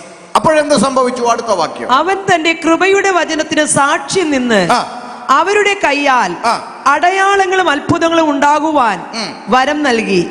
എന്നാൽ പട്ടണത്തിലെ ജനസമൂഹം ഭിന്നിച്ചു. ചിലർ യഹൂദന്മാരുടെ പക്ഷത്തിലും ചിലർ അപ്പോസ്തലന്മാരുടെ പക്ഷത്തിലുമായി. ജനങ്ങളുടെ ഇടയിൽ ഒരു ഭിന്നത ഉണ്ടായി. ഒരു കൂട്ടം ആളുകൾ ആരുടെ കൂട്ടിലായി? യഹൂദന്മാരുടെ പക്ഷത്തിലും ഒരു കൂട്ടം ആളുകൾ അഭിഷിക്തന്മാരായ ദൈവദാസന്മാരുടെ പക്ഷത്തിൽ രണ്ടു കൂട്ടമായി തിരിഞ്ഞു. അങ്ങനെയും ഉണ്ട്. ഈ കഴിഞ്ഞ 3 മാസങ്ങൾക്ക് മുമ്പ് ഒരു അനുഭവം എനിക്കുണ്ട്. നിങ്ങൾ ചിലരൊക്കെ കണ്ടു കാണും. ഈ തിരുവനന്തപുരത്ത് പെരിങ്ങമല എന്ന് പറയുന്ന ഒരു സ്ഥലത്തിനടുത്ത് ഞാനൊരു കവലെ പ്രസംഗിച്ചുകൊണ്ട് നിൽക്കുന്ന ഒരു വീഡിയോ വൈറലായി. നിങ്ങൾ കണ്ടു കാണും ചിലരെങ്കിലും. അപ്പം ഞാൻ പ്രസംഗിച്ചുകൊണ്ട് നിൽക്കുമ്പോൾ ഒരു കുടിയൻ അവിടെ നിന്ന് ഇങ്ങനെ ഡാൻസ് കളിക്കുന്നതാണ് വീഡിയോ. കണ്ടിട്ടുണ്ടാവും ചിലരെങ്കിലും ഒക്കെ. അപ്പോൾ ഈ കുടിയൻ ഇങ്ങനെ ഡാൻസ് കളിച്ചിട്ട് എൻ്റെ മുമ്പിൽ വെച്ച് തന്നെ അരയെന്ന് മദ്യക്കുപ്പി എടുത്ത് ബാക്കി പകുതിയും കൂടെ കുടിച്ച് എടുത്ത് കളഞ്ഞിട്ട് ഞാൻ ഒന്ന് പ്രസംഗിക്കുമ്പം പുള്ളി എൻ്റെ നേരെ നിന്ന് ഇങ്ങനെ വർത്താനം പറയണം. ഞാൻ പ്രസംഗിച്ച് തീരുന്നവരെ പുള്ളി അവിടെ നിന്നു. നമ്മൾ നിർത്തിയതുമില്ല, പ്രസംഗിക്കുകയും ചെയ്തു. പ്രസംഗം തീർന്നപ്പോൾ അവിടുത്തെ ബസ് സ്റ്റോപ്പിൽ പ്രസംഗം കേട്ടുകൊണ്ടിരിക്കുന്ന അവിടുത്തെ നാട്ടുകാരായ ചെറുപ്പക്കാരുണ്ട്. ഓട്ടോക്കാരും മറ്റു ചെറുപ്പക്കാർ പയ്യന്മാരൊക്കെ അവിടെയുണ്ട്. പ്രസംഗം തീർന്നപ്പോൾ അവിടെ ഉള്ള ചെറുപ്പക്കാരെല്ലാം കൂടെ വന്ന് ഇവനെ അങ്ങ് ചുമന്നു, പൊക്കിയെടുത്തു. എന്നാടാ കാണിക്കുന്നതെന്ന് ചോദിച്ചു. അടിച്ചു തന്നെ ശരിയാക്കുമെന്നും പറഞ്ഞ് അവിടെ ഉള്ള ആളുകളെല്ലാം കൂടെ വന്ന് ഇവനിട്ട് അടിക്കാൻ പോയി. മനസ്സിലായോ? എന്ന് വെച്ചാൽ അവിടുത്തുള്ളവർ തന്നെ വന്ന് അവനെ കൈകാര്യം ചെയ്തു. അപ്പോൾ ഒരു കൂട്ടം ദൈവാത്മാവിൽ അനുകൂലമായി നിന്നു, ഒരു കൂട്ടം പ്രതികൂലമായി നിന്നു. ഇതാണ് അവിടെ വായിച്ചത്. എന്നിട്ട് അവരെന്ത് ചെയ്തു? അടുത്ത വാക്ക്. അവരെ അപമാനിക്കാനും കല്ലെറിയുവാനും ജാതികളും യഹൂദന്മാരും അവിടുത്തെ പ്രമാണികളോടുകൂടി ഒരു ആക്രമം ഭാവിച്ചപ്പോൾ ശ്രദ്ധിച്ചേ പരിശുദ്ധാത്മാവിൽ നിറഞ്ഞ് ധൈര്യത്തോടെ ദൈവവചനം പ്രസംഗിക്കുന്ന അഭിഷിക്തന്മാർക്ക് കിട്ടിയ സമ്മാനം: 1 അപമാനം, 2 കല്ലെറി, 3 അക്രമം. ഇന്നും അങ്ങനെയാണ്, അന്നും. നിങ്ങൾക്ക് മനസ്സിലായോ? ഇവിടുത്തെ കൺവെൻഷൻ എന്നൊക്കെ നടത്തി സുവിശേഷം പറയാതെ ആളുകളെ വെറുതെ സ്റ്റേജിൽ കയറ്റി കഷണ്ടി മുടി കിളിർപ്പിക്കുന്നു, പല്ലിൻ്റെ പോടടയ്ക്കുന്നു. യേശു ഇതാ നിന്റെ പല്ലിൻ്റെ പോടടയ്ക്കുകയാണെന്നൊക്കെ പറഞ്ഞ് വെറുതെ വട്ടത്തരം കാണിക്കുന്ന ഒത്തിരി താങ്കുവും താരവും ഇല്ലേ ഇവിടെയൊക്കെ ഉണ്ടോയെന്ന് എനിക്ക് അറിഞ്ഞൂടെ? ഇവന്മാര് ഒത്തിരി ഉണ്ട്. അനുഗ്രഹത്തിൻ്റെ കവിഞ്ഞൊഴുക്ക് തങ്കുവും പല്ലിൻ്റെ പോടടയ്ക്കുന്ന താരവും സജിത്ത്, ഇങ്ങനെ ഒത്തിരി ഉണ്ട് ഇഷ്ടം. സജിത്തൊക്കെ പോയി, കത്തോലിക്ക തിരിച്ചു പോയി. അപ്പൊ ഞാൻ പറഞ്ഞത്, ഇങ്ങനെ ഈ മിമിക്രി കാണിക്കുന്നവർക്കൊന്നും പ്രശ്നമില്ല. സത്യസന്ധമായി ദൈവവചനം പ്രസംഗിക്കുന്നവരുടെ നേരെ പ്രതികൂലങ്ങൾ ഉണ്ടാവും. അതൊക്കെ 10-20 വർഷമായി ഇതൊക്കെ സഹിച്ച്, പിന്നെ നമ്മുടെ അടുത്ത് വല്ലതും വന്നാൽ പോടാന്ന് പറയാനുള്ള ആംബിയർ നമുക്ക് ഉണ്ട്. അതിനുള്ള ധൈര്യം പരിശുദ്ധാത്മാവ് തന്നിട്ടുണ്ട്. നീ ഇവിടെ ആരും വിളിച്ചില്ലേലും റോഡിൽ ഇറങ്ങിയ യേശുവിനെ പ്രസംഗിക്കാനുള്ള ചങ്കൂറ്റം ഇതിൻ്റെ അകത്തുണ്ട്. ഇത്രയൊക്കെ മതി. പക്ഷെ യഥാർത്ഥമായി ദൈവവചനം പ്രസംഗിച്ച അഭിഷിക്തന്മാരുടെ നേരെ അവരെ അപമാനിക്കാൻ തുനിഞ്ഞു, അവരെ കല്ലെറിയാൻ കല്ലെടുത്തു. അവരുടെ നേരെ ഒരു അക്രമത്തിന് മുതിർന്നപ്പോൾ പരിശുദ്ധാത്മാവുള്ള അഭിഷിക്തന്മാർ പറഞ്ഞു, അക്രമത്തിന്റെ വഴി ഞങ്ങൾക്ക് ഇല്ല. പ്രാർത്ഥിക്കുന്ന ദൈവ കുഞ്ഞുങ്ങളൊക്കെ മനസ്സിലാക്കിക്കോണം, അക്രമത്തിന്റെ വഴി നമുക്ക് ഇല്ല. അക്രമത്തിന്റെ വഴി നമുക്കൊക്കെ ഉണ്ടായിരുന്നെങ്കിൽ യവന്മാരെയൊക്കെ എപ്പോഴേ കാലേ വാരി അടിച്ചേന്, അല്ലേ? ഇല്ലേ അച്ഛാ? ഞാൻ ഈ കഴിഞ്ഞ ഒരു 4 മാസമാകും ഈ തിരുവനന്തപുരത്ത് വട്ടിയൂർക്കാവിനടുത്ത് മൂന്നാമൂടത്ത് പറഞ്ഞ സ്ഥലത്ത് ഞാൻ പ്രസംഗിച്ചുകൊണ്ട് നിൽക്കുക. ഒരു ഗ്രൗണ്ടാണ്. ആ ഗ്രൗണ്ടിന്റെ സൈഡിൽ ഒരു വീട്. ഞാനിങ്ങനെ പ്രസംഗിച്ചുകൊണ്ടിരിക്കുന്നു, ദൈവമക്കളെല്ലാം എന്നെ കേട്ടോണ്ട് ഇങ്ങനെ ഇരിക്കുകയാണ്. അപ്പൊ ഈ വീട്ടിൽ നിന്ന് ഒരു ചെറുപ്പക്കാരൻ ഇങ്ങോട്ട് ഇറങ്ങി അവിടെ അങ്ങോട്ട് ഇറങ്ങി നിന്നിട്ട് ഇവ മുണ്ടൊക്കെ അങ്ങോട്ട് മടക്കി കുത്തിയേച്ച് അവിടെ നിന്ന് അങ്ങോട്ട് പള്ളു വിളിക്കുക, ചീത്ത വിളിക്കുക. അപ്പൊ ഞാൻ ഈ ദൈവമക്കളെല്ലാം പേടിച്ചിട്ട് ഇടയ്ക്കിടയ്ക്ക് ഇവനെ അങ്ങോട്ട് നോക്കുക. ഞാൻ ഇവിടെ നിന്ന് പ്രസംഗിക്കുക, ഇവരെല്ലാം തിരിഞ്ഞ് അങ്ങോട്ട്. ഞാൻ പലവട്ടം പറഞ്ഞു, പ്രസംഗം ഇവിടെയാണ്, നിങ്ങൾ ഇങ്ങോട്ട് നോക്ക്, ഇങ്ങോട്ട് നോക്കെന്ന് പറഞ്ഞിട്ടും ഇവരെല്ലാം ഇടയ്ക്കിടയ്ക്ക് അങ്ങ് പേടിച്ചിട്ട്. അവസാനം ആ ശുശ്രൂഷയുടെ ആ ഒരു അന്തരീക്ഷം പോകുന്നെന്ന് കണ്ടപ്പം ഗതി കെട്ടിട്ട് ഞാൻ ഈ മൈക്കിൽ കൂടെ പറഞ്ഞു, ഇതിൻ്റെ അപ്പുറത്തെ മിമിക്രി കാണിച്ച് നടന്നതാ ഞങ്ങളൊക്കെ. നീ മര്യാദയ്ക്കിരുന്നില്ല, നിന്നെ അടിച്ച് റെഡിയാക്കാനുള്ള ആംബിയർ ഇല്ലാഞ്ഞിട്ടല്ല ഇവിടെ നിൽക്കുന്നത്, ഈ പുസ്തകം അനുവദിക്കാത്തതുകൊണ്ടാണ്, നീ മര്യാദയ്ക്കിരുന്നോണെന്ന് പറഞ്ഞു. അപ്പോഴേ അകത്ത് കയറി പോയവൻ യോഗം തീരുന്നവരെ പുറത്ത് വന്നിട്ടില്ല. ചില സമയത്ത് അങ്ങനെയൊക്കെ ആവശ്യം. നമുക്കൊന്നും ചെയ്യാൻ പ്രമാണമില്ല കേട്ടോ, അങ്ങനൊന്നും ആരും ചിന്തിക്കരുത്. അക്രമത്തിന്റെ വഴി നമുക്കില്ല, അത് അവനോട് പറഞ്ഞതാ. ഈ വഴി ഞങ്ങൾക്കില്ലാത്തത് കൊണ്ടാ നീ വർത്താനം പറയുന്നതെന്നാ പറഞ്ഞേ. അപ്പൊ ഒരു അക്രമം ഭാവിച്ചപ്പോൾ അഭിഷിക്തന്മാരെന്ത് ചെയ്തു? വായിച്ചേ. അവർ അത് ഗ്രഹിച്ചു, അവരത് മനസ്സിലാക്കി.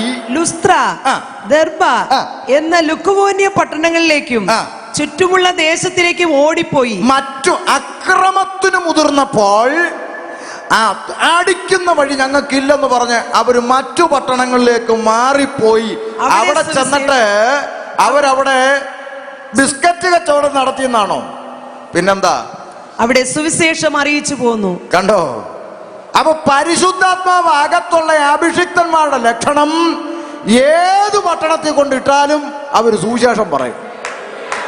ആമേൻ. ഉഴുത്തറയെന്ന് ഓടിച്ച് കളീക്കള വിട്ടാൽ കളീക്കവള സുവിശേഷം പറയും.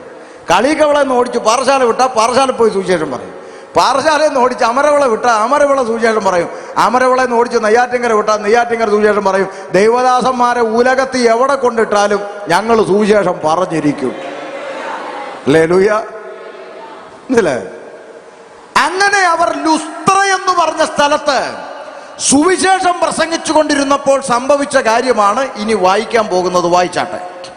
ലുസ്ത്രയിൽ അമ്മയുടെ ഗർഭം മുതൽ മുടന്തനായി ഒരിക്കലും നടന്നിട്ടില്ലാതെയും കാലിന് ശക്തിയില്ലാതെയും ഉള്ളൊരു പുരുഷൻ ഇരുന്നിരുന്നു. ഒരു ചെറുപ്പക്കാരൻ പ്രസംഗം കേട്ടോണ്ടിരിക്കുകയാണ്. അവന്റെ പ്രത്യേകത എന്താ? അവൻ ഗർഭത്തിൽ നിന്ന് പുറത്തു വന്ന കാലം മുതൽ അവന്റെ കാലിന് മുടന്തുണ്ട്, നടക്കാൻ പറ്റില്ല. അങ്ങനെ ഒരു ചെറുപ്പക്കാരൻ പ്രസംഗം കേട്ടുകൊണ്ടിരുന്നു. അടുത്ത വാക്ക്. അവൻ പൗലോസ് സംസാരിക്കുന്നത് കേട്ടു. അവനെ ഉറ്റുനോക്കി സൗഖ്യം പ്രാപിപ്പാൻ അവന് വിശ്വാസമുണ്ട് എന്ന് കണ്ടിട്ട്, നീ എഴുന്നേറ്റ് കാലൂന്നി നിവർന്നു നിൽക്ക എന്ന് ഉറക്കെ പറഞ്ഞു. പ്രസംഗം കേട്ടുകൊണ്ടിരിക്കുന്ന ചെറുപ്പക്കാരന്റെ ഉള്ളിൽ യേശുവിനോടുള്ള വിശ്വാസം വലുതാണെന്ന് പരിശുദ്ധാത്മാവിൽ പൗലോസിന് മനസ്സിലായിട്ട് അവനോട് പറഞ്ഞു, യേശുവിന്റെ നാമത്തിൽ കാലൂന്നി എഴുന്നേറ്റ് നിൽക്കാൻ പറഞ്ഞു. സംഭവിച്ചത് എന്താ? അടുത്ത വാക്ക്. അവൻ കാലൂന്നി നിവർന്നു നിൽക്കാന്ന് ഉറക്കെ പറഞ്ഞു. അവൻ കുതിച്ചെഴുന്നേറ്റു നടന്നു. കരങ്ങൾ ഉയർത്തി ദൈവത്തെ സ്തുതിച്ചാട്ടെ. യേശുവിന്റെ നാമത്തിൽ എഴുന്നേറ്റ് നടക്കാൻ പറഞ്ഞപ്പോൾ അവൻ കുതിച്ചെഴുന്നേറ്റ് നടന്നു. ഞാൻ നിങ്ങളോട് പറഞ്ഞത് നിങ്ങൾക്ക് മനസ്സിലായോ? യേശു ക്രിസ്തു സൗഖ്യമാക്കുമെന്ന് പറഞ്ഞാൽ കഷണ്ടിയിൽ 2 മുടി വരുന്നതോ പല്ലിന്റെ ബോർഡടയ്ക്കുന്ന പരിപാടിയല്ല. ആമേ, മുടന്തൻ കുതിച്ചെഴുന്നേറ്റ് നടക്കും. അത്ര പവറുള്ള നാമമാണ് യേശു ക്രിസ്തുവിന്റെ നാമത്തിന്റെ ശക്തി എന്ന് പറയുന്നത്. നമ്മൾ പലപ്പോഴും ഈ കർത്താവിനെ കുറച്ച് കാണരുത്. അതാണ് ഞാൻ പറഞ്ഞു വന്നതിൻ്റെ ആശയം. നമ്മൾ ഈ ചെറിയ ചെറിയ കാര്യം, ഈ പനിയും തലവേദനയും മാറ്റുന്നവനാക്കി യേശുവിനെ മാറ്റരുത്. കർത്താവ് വൻ കാര്യങ്ങളെ ചെയ്യുന്ന ദൈവമാണ്. മുടന്തൻ ചാടി എഴുന്നേറ്റു, കുതിച്ചെഴുന്നേറ്റ് നടന്നെന്നാണ്. അല്ലാതെ ഇപ്പോഴത്തെ ഈ പിള്ളേർ കാണിക്കുന്ന മാജിക് പോലെ ഇൻസ്റ്റാൾമെന്റ് സൗഖ്യമൊന്നും യേശുവിന് ഇല്ല. ഇപ്പൊ ഇൻസ്റ്റാൾമെന്റ് സൗഖ്യമാണ്. ബ്രദർ സൗഖ്യമായിട്ടുണ്ട്, ബ്രദർ വിശ്വസിച്ചോളൂ, ഗ്രാജുവലി ശരിയായിക്കോളും. അങ്ങനെ പറഞ്ഞു വിടുന്ന പരിപാടി യേശുവിന് ഇല്ലായിരുന്നു, ശിഷ്യന്മാർക്കും ഇല്ലായിരുന്നു. നിങ്ങൾ ആരെങ്കിലും കണ്ടിട്ടുണ്ടോ യേശു ഒരുത്തനോട് സുഖമായിട്ടുണ്ട്, കുറച്ച് ദിവസം കഴിയുമ്പോൾ അങ്ങ് ശരിയായിക്കോളും അങ്ങനെ പറഞ്ഞോ? കർത്താവ് ആരെങ്കിലും സൗഖ്യമാക്കിയിട്ടുണ്ടെങ്കിൽ അത്ഭുതകരമായ സൗഖ്യം അവിടെ വെളിപ്പെട്ടിട്ടുണ്ട്. ഇനി ഒരു കാര്യം കൂടെ ചേർത്ത് പറയാം. കർത്താവ് സൗഖ്യമാക്കിയവരാരും ഒന്നുകൂടെ എന്ന് പറഞ്ഞു വന്നിട്ടില്ല. ഉണ്ടോ? യേശു ഒരാളെ സൗഖ്യമാക്കി, അയാൾ പോയി, 2 ദിവസം കഴിഞ്ഞപ്പോൾ തിരിച്ചു വന്നു, ഇന്നലെ ചെയ്തേ അങ്ങോട്ട് ഒത്തില്ല, ശരിയായില്ല, ആ മുഴ ഇപ്പോഴും ചെറുതായിട്ട്, ഒന്നുകൂടെ വന്നിട്ടുണ്ടോ? ഇല്ല. കർത്താവ് സൗഖ്യമാക്കിയാൽ അത് സാക്ഷാൽ സൗഖ്യമാണ്. മനസ്സിലായോ? അപ്പൊ ഈ നല്ല നോട്ടും കള്ളനോട്ടും തിരിച്ചറിയുന്നത് പോലെ ദൈവിക സൗഖ്യം നമ്മൾ തിരിച്ചറിയണം. അല്ലാതെ ഈ മാജിക്കുകാരുടെ അടുത്ത് നിന്ന് തല കൊണ്ട് വെച്ചേച്ച് തപ്പി നോക്കേ, ഇപ്പൊ മുഴയുണ്ടോ, ഇപ്പൊ മുഴയില്ല, ഇങ്ങനെയുള്ള വട്ടത്തരങ്ങളൊന്നും കാണിക്കരുത്. കാരണം വേദപുസ്തകത്തിൽ കർത്താവോ ശിഷ്യന്മാരോ സൗഖ്യമാക്കിയവരാരും അവരുടെ പുറകെ സാക്ഷ്യം പറയിക്കാൻ കൊണ്ട് നടന്നിട്ടില്ല. ഉണ്ടോ? ഉണ്ടോ? യേശു ഗദരദേശത്ത് ആരെയാ സൗഖ്യമാക്കിയത്? പറ. ലഗ്യോൻ ബാധിച്ചവൻ അല്ലേ? എന്നിട്ട് യേശു അവനോട് പറഞ്ഞോ, എങ്ങനുണ്ട്? സുഖമായി. നാളെ ഞാൻ യെരിഹോ എന്ന പട്ടണത്തിലോട്ട് പോവുക, നീ അങ്ങ് വരണം, എന്നിട്ട് സാക്ഷ്യം പറയണം അവിടെ, അവരും കൂടെ വിശ്വസിക്കാൻ വേണ്ടി കേട്ടോ. വരാൻ കർത്താവെന്ന്. പിറ്റേന്ന് യേശു യെരിഹോവിലെത്തി. എല്ലാ പുരുഷാരും എല്ലാവരും വന്നിട്ടുണ്ടോ? എല്ലാവരും ഉണ്ടല്ലോ. എല്ലാവരും ഉണ്ട്. പ്രിയപ്പെട്ടവരെ, ഇന്നൊരു അത്ഭുത സാക്ഷ്യം നിങ്ങളെ കേൾപ്പിക്കാൻ പോവുകയാണ്. ഞാൻ ഇന്നലെ ശുശ്രൂഷിച്ചത് ഗദരദേശത്തായിരുന്നു. അപ്പൊ അവിടെ വെച്ച് ഭൂതം ബാധിച്ച ഒരുത്തൻ വന്നു. ഞാൻ ജസ്റ്റ് ഒന്ന് കൽപ്പിച്ചതേ ഉള്ളൂ. അവൻ സൗഖ്യമായി. അവന്റെ അനുഭവം പറയാൻ വേണ്ടി അങ്ങ് ഗദരദേശത്തുനിന്ന് വളരെ കഷ്ടപ്പെട്ട് യാത്ര ചെയ്ത്, ഫ്ലൈറ്റ് ഒന്നും ഇല്ലല്ലോ, അതുകൊണ്ട് ഉരുണ്ട കല്ലുകളുടെ ഒക്കെ ഇടയിലൂടെ നടന്ന് വളരെ കഷ്ടപ്പെട്ടാണ് ചാക്കോച്ചൻ ഇവിടെ എത്തിയിരിക്കുന്നത്. ഇത് ചാക്കോച്ചനെ കരങ്ങളടിച്ച് നമുക്ക് സ്വാഗതം ചെയ്യാൻ ചാക്കോച്ചൻ ഇങ്ങോട്ട് വന്നു. ചാക്കോച്ചൻ പറയൂ, എന്തൊക്കെയാണ് അനുഭവങ്ങൾ? പറയൂ. ഞാൻ കല്ലറക്കകത്ത് കിടക്കുമായിരുന്നു. കല്ലറക്കകത്ത് കിടക്കുമായിരുന്നു ദൈവമക്കളെ, കല്ലറക്കകത്ത്. പറയൂ. എനിക്ക് തുണിയൊന്നും ഇല്ലായിരുന്നു, ഞാൻ തുണിയില്ലാതെ കിടക്കുമായിരുന്നു. തുണിയില്ലായിരുന്നു ദൈവമക്കളെ. വാട്ട്, ഇങ്ങനെ വല്ലതും നിങ്ങൾ കണ്ടിട്ടുണ്ടോ? ആരും മിണ്ടുന്നില്ല. ഈ പാസ്റ്ററെ വിളിച്ചത് ശരിയായില്ലെന്നുണ്ട് ഇന്ന് പറഞ്ഞു വിട്ടേക്കണം. ആമേൻ. അങ്ങനെ വല്ലതും കണ്ടിട്ടുണ്ടോ? Price the Lord. അങ്ങനൊന്നും പറഞ്ഞിട്ടില്ല. യേശു പറഞ്ഞു, നീ നിന്റെ നാട്ടിൽ പോയി നിന്നെ സൗഖ്യമാക്കിയവനെ കുറിച്ച് പറയാൻ പറഞ്ഞു. ഹല്ലേലൂയ. നമുക്ക് സൗഖ്യം തന്ന കർത്താവിനെയാണ് നമുക്ക് ഉയർത്തേണ്ടത്. സൗഖ്യം നൽകിയ ബ്രദർമാരുടെ പുറകെ അല്ല നമ്മൾ നടക്കേണ്ടത്. നമുക്ക് സൗഖ്യം നൽകിയ ദൈവത്തിൻ്റെ നാമത്തെ നമ്മൾ ഉയർത്തേണ്ടത്. Praise the lord. പരിശുദ്ധാത്മാവുള്ളവൻ അങ്ങനെ ചെയ്യുന്നത്. ബൈബിളിൽ പറയുന്ന പരിശുദ്ധാത്മാവ് എത്ര പേർ കൊണ്ടെന്ന് ഞാൻ നാളെ സഭായോഗത്തിൽ തെളിയിക്കാം. നമ്മൾ വിചാരിക്കുന്ന ഈ അന്യഭാഷ പറയുന്നവരെല്ലാം ആത്മാവോടെ ചുമ്മാ തന്നെ ചുമ്മാ അതൊക്കെ ചുമ്മാതാ. എത്ര പേരിൽ പരിശുദ്ധാത്മാവ് ഉണ്ടെന്ന് വാക്യസഹിതം ഞാൻ നാളെ തെളിയിക്കാം സഭായോഗത്തിൽ. അത് കേട്ട് കഴിഞ്ഞിട്ട് നിങ്ങൾ ചിന്തിക്കണം, അപ്പം എൻ്റെ മേലിരുന്ന എന്തോ ആത്മാവാന്ന്. ബൈബിളിലെ വാക്യം വെച്ച് തെളിയിക്കാമെന്നാണ് ഞാൻ പറഞ്ഞത്. എൻ്റെ വീട്ടിൽ നിന്ന് എഴുതിക്കൊണ്ട് വന്നതൊന്നുമല്ല. ഓക്കെ, നമുക്ക് നാളത്തേക്ക് വെക്കാം. അപ്പോൾ അവൻ കുതിച്ചെഴുന്നേറ്റ് നടന്നു, അത്ഭുതകരമായ സൗഖ്യം വെളിപ്പെട്ടു. ഇത് കണ്ടപ്പോൾ എന്ത് സംഭവിച്ചു? വായിച്ചേ. പൗലോസ് ചെയ്തു പുരുഷാരം കണ്ടിട്ട് ആ നാട്ടിലുള്ള ചേട്ടന്മാരൊക്കെ ഇത് കണ്ടപ്പോ അവരെന്ത് ചെയ്തു? ദേവന്മാർ മനുഷ്യരുടെ രൂപത്തിൽ നമ്മുടെ അടുക്കൽ ഇറങ്ങി വന്നിരിക്കുന്നു എന്ന് ലുക്കവോന്യ ഭാഷയിൽ നിലവിളിച്ചു പറഞ്ഞു. ഈ സൗഖ്യം കണ്ടപ്പോൾ നാട്ടുകാരെല്ലാം കൂടെ ഒരുമിച്ച് കൂടിയിട്ട് പറഞ്ഞു, അയ്യോ എടാ തോമസ്, മമദൂട്ടി, നാരായണ, ഗോപാല, എല്ലാവരും ഓടി വാടാ, ദേവന്മാർ മനുഷ്യന്മാരെ പോലെ ഇറങ്ങി വന്നിരിക്കുന്നത് പറഞ്ഞുകൊണ്ട് പൗലോസിനെയും ബർന്നബാസിനെയും ഒക്കെ പിടിച്ച് ആൾ ദൈവങ്ങളാക്കാൻ ശ്രമിച്ചു. ശ്രദ്ധിച്ചേ, ആൾ ദൈവങ്ങളാക്കാൻ ശ്രമിച്ചു. പിടികിട്ടിയോ? ഞാൻ ഈ വേദഭാഗം വായിക്കുന്നത് വരെ ഞാൻ വിചാരിച്ചത് ഈ മനുഷ്യന്മാരെ പിടിച്ച് ആൾ ദൈവങ്ങളാക്കുന്ന പരിപാടി ഇല്ല കരുനാപ്പള്ളിയിൽ അമ്മച്ചിയെ കണ്ട് തുടങ്ങിയതാണെന്നാണ് എൻ്റെ ചിന്ത. പക്ഷേ ഈ പുസ്തകം വായിച്ചപ്പോഴല്ലേ മനസ്സിലായത് കരുനാപ്പള്ളിയിൽ അമ്മച്ചി തുടങ്ങിയതല്ല. പണ്ടേ ഉണ്ട് പരിപാടി, മനുഷ്യന്മാരെ പിടിച്ച് ആൾ ദൈവങ്ങളാക്കുക. ഇപ്പം നമ്മുടെ നാട്ടിൽ ആൾ ദൈവങ്ങൾ ഇഷ്ടം പോലെ ഇല്ലേ? ഇവിടെ ഇല്ലേ? തമിഴ്നാട്ടിൽ ആൾ ദൈവങ്ങളില്ലേ? ഇന്നാള് പത്രത്തിലൊരു വാർത്ത കണ്ടു, ഒരാൾ ദൈവത്തിന് പനിയാണ്, പ്രാർത്ഥിക്കണമെന്ന്. നമുക്ക് എന്നെ ചെയ്യാൻ പറ്റും? മനുഷ്യന്മാരെ, മൂക്കിൽ ശ്വാസമുള്ള മനുഷ്യന്മാരെ പിടിച്ച് ആൾ ദൈവങ്ങളാക്കുക. മനസ്സിലാവുന്നുണ്ടോ? അങ്ങനെ ഒരു പരിപാടി നാട്ടുകാരെല്ലാം കൂടെ കൂട്ടിയിട്ട് പറഞ്ഞു, ദേവന്മാർ മനുഷ്യന്മാരെ പോലെ ഇറങ്ങി വന്നിരിക്കുന്നു, വാടാ, ഓടി വാടാ, എല്ലാവരും വാടാ, ഓടി വാടാ എന്ന് പറഞ്ഞ് എല്ലാവരും കൂടെ വട്ടം കൂടി എന്ത് ചെയ്തു? വായിച്ചേ. ബർന്നബാസിനെ ഇന്ദ്രനെന്നും പൗലോസ് മുഖ്യ പ്രസംഗിയാകയാൽ അവൻ ബുധനെന്നും പേർ വിളിച്ചു. ഈ പ്രസംഗകർക്ക് പുതിയ രണ്ട് പേരും അങ്ങിട്ടു. എന്തൊക്കെയാ? ഇന്ദ്രനെന്നും ബുധനെന്നും രണ്ട് പേരും അങ്ങിട്ടു. പേരിട്ടിട്ട് ഇവരെ അങ്ങ് ആൾദൈവമാക്കി കണ്ണാടി കൂട്ടി കയറ്റാൻ വേണ്ടി ഉള്ള ശ്രമങ്ങൾ അങ്ങോട്ട് തുടങ്ങി. ആമേൻ. എന്താ ചെയ്തത്? വായിച്ചേ.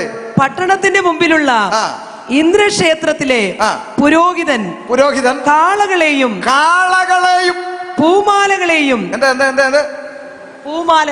പൂമാല, നിങ്ങൾക്കറിയോ പൂമാല എന്താന്ന്? തമിഴ്നാട്ടിലും പൂമാല തന്നെയല്ലേ? പൂ കൊണ്ടുണ്ടാക്കിയ മാല, വലിയ പൂമാലകൾ കൊണ്ടുവന്ന് ഇവരെ തോളയിലോട്ട് കഴുത്തേലോട്ട് ഇട്ട് സ്വീകരിപ്പാൻ വേണ്ടി കാളക്കിടാങ്ങളെയും പൂമാലകളെയൊക്കെ കൊണ്ടുവന്നപ്പോൾ ശ്രദ്ധിച്ചേ, പരിശുദ്ധാത്മാവ് അകത്തുള്ള അഭിഷിക്തന്മാർ അതിനെ തടഞ്ഞു, നിർത്താൻ പറഞ്ഞു. നിങ്ങളെ എന്താ ഈ കാണിക്കുന്നത്? നിർത്താൻ പറഞ്ഞു. മനസ്സിലായോ? നിങ്ങൾക്ക് മനസ്സിലായോ ഞാൻ പറഞ്ഞ എന്താന്ന്? ഇന്നത്തെ ന്യൂ ജനറേഷൻ പ്രസംഗകരായിരുന്നെങ്കിലോ പൂമാലയിട്ട് സ്വീകരിക്കാൻ വരിക. ഇന്നത്തെ പ്രസംഗകരായിരുന്നെങ്കിലോ ഇപ്പടല്ലേ ഒരു മിനിറ്റ് ഇടല്ലേ കറക്റ്റ്.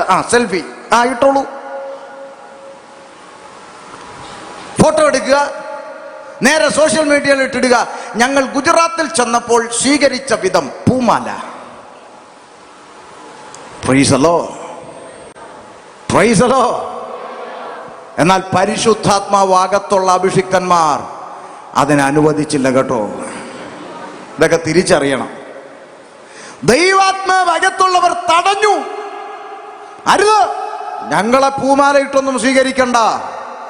ഞങ്ങൾ ഈ ലോകത്തിൽ പൂമാലയിട്ട് സ്വീകരിക്കപ്പെടാനുള്ളവരല്ല. ഞങ്ങൾ ക്രൂശിന്റെ മാർഗവുമായി ഇറങ്ങിത്തിരിച്ചവരാണ്. കഷ്ടതയോ പട്ടിണിയോ നഗ്നതയോ ഉപദ്രവമോ വാളോ ആപത്തോ ഇതൊന്നിനും ഞങ്ങളെ കർത്താവിന്റെ സ്നേഹത്തിൽ നിന്ന് വേർപിരിക്കാൻ കഴിയത്തില്ലെന്ന് ഉറച്ച തീരുമാനത്തോടെ ഇറങ്ങിത്തിരിച്ചവരാ. ഞങ്ങൾക്ക് പൂമാല വേണ്ട. ഞങ്ങൾക്ക് ഈ ലോകം നൽകുന്ന ഒരു തരത്തിലുള്ള മേന്മകൾ ഞങ്ങൾക്ക് വേണ്ട. Price the Lord. പരിശുദ്ധാത്മാവകത്തുള്ളവർ പറഞ്ഞു, അരുത്, നിങ്ങൾ എന്തായി കാണിക്കുന്നത്? എന്നിട്ട് പറഞ്ഞ വാചകമാണ് നമ്മൾ വായിച്ച കുറിവാക്യം. വായിച്ചേ. പുരുഷന്മാരെ, നിങ്ങൾ ഈ ചെയ്യുന്നത് എന്ത്? നിങ്ങൾ എന്താ ഈ കാട്ടിക്കൂട്ടുന്നത്?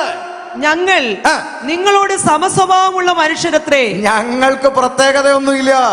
ഞങ്ങളുടെ അകത്തിരിക്കുന്ന യേശുവിനാണ് പ്രത്യേകത. Hallelujah, hallelujah. ഞങ്ങളുടെ അകത്തൊരു യേശു ഉണ്ട്. പ്രൈസലോ. ഞാൻ ഹൈദരാബാദിൽ ശുശ്രൂഷയ്ക്ക് കടന്നുപോയി ചില വർഷങ്ങൾക്ക് മുമ്പ്, 1-2 വർഷമായി. അവിടെ വെച്ചൊരു സാക്ഷ്യം കേട്ടു. ഹൈദരാബാദിൻ്റെ ഉൾപ്രദേശങ്ങളിൽ ഒരു ദൈവദാസൻ പ്രാർത്ഥനയ്ക്കൊരു വീട് വാടകയ്ക്കെടുത്ത് പ്രാർത്ഥന തുടങ്ങി. ആ ഗ്രാമത്തിലുള്ള ആളുകളെല്ലാം ഈ പ്രാർത്ഥനയ്ക്കായി ഇദ്ദേഹത്തിൻ്റെ അടുക്കൽ വന്നുകൊണ്ടിരുന്നു. ആ ഗ്രാമത്തിലുള്ളവരെല്ലാം പ്രാർത്ഥനയ്ക്ക് കൂടുന്ന കണ്ടപ്പോൾ ആ നാട്ടിലെ സുവിശേഷം ഇഷ്ടപ്പെടാത്ത ചേട്ടന്മാർക്ക് ഭയങ്കര ദേഷ്യമായി. ഈ ചേട്ടന്മാരെല്ലാം കൂടെ പ്ലാൻ ചെയ്തിട്ട് പറഞ്ഞു, ഈ ഉപദേശിയെ, ഈ പാസ്റ്ററെ തല്ലണം.